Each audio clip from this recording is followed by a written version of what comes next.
But what about transmission? What do you do if you're someone like me with 2 toddlers at home and have been going out to restaurants and going back to work? Do we need to change our behavior because we're seeing breakthrough infections on the possibility that we could transmit them to unvaccinated kids?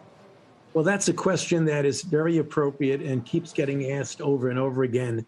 The broad overall CDC recommendation is that if you are vaccinated, you are protected and you don't need to wear a mask indoor or outdoors. But many local authorities, and I think the prototype example of that is LA County, Los Angeles County, which because of the high level of transmission and infection there, they are saying that if you are fully vaccinated, even if you're vaccinated, it's suggested that you wear a mask when you are indoors in a situation where you have a level of dynamics of virus in the community that's high. So I'm not sure exactly where you are or what the dynamics are in the region that you are, but you might want to consider, if you want to go the extra mile of safety, even though you're vaccinated, when you're indoors, particularly in crowded places, you might want to consider wearing a mask. Why shouldn't we just have a national mask mandate again if cases are spreading in every state in this country among the vaccinated and unvaccinated in particular? Well, that's a question that is asked frequently and appropriately. I don't believe that we're going to see a central mandate for masking because there will be a lot of pushback on that. What I do think you will be seeing is that there will be local mandating, namely situations like colleges and universities saying, unless you want to be excluded from coming in, you've got to get vaccinated, or even business enterprises might be saying that.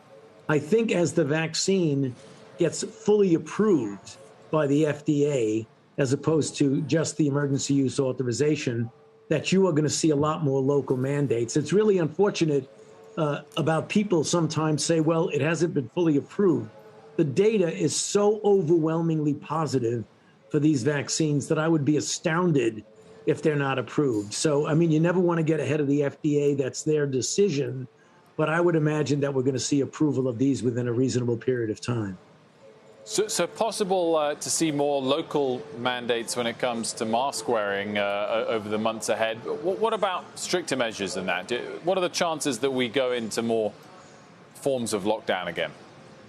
I don't really see that, Wilfred. I don't see that on the horizon right now. What I do see is increased testing and increased local mandates and a big push to get people vaccinated. The frustrating part about this, from a public health standpoint, is that we have the tools to stop this.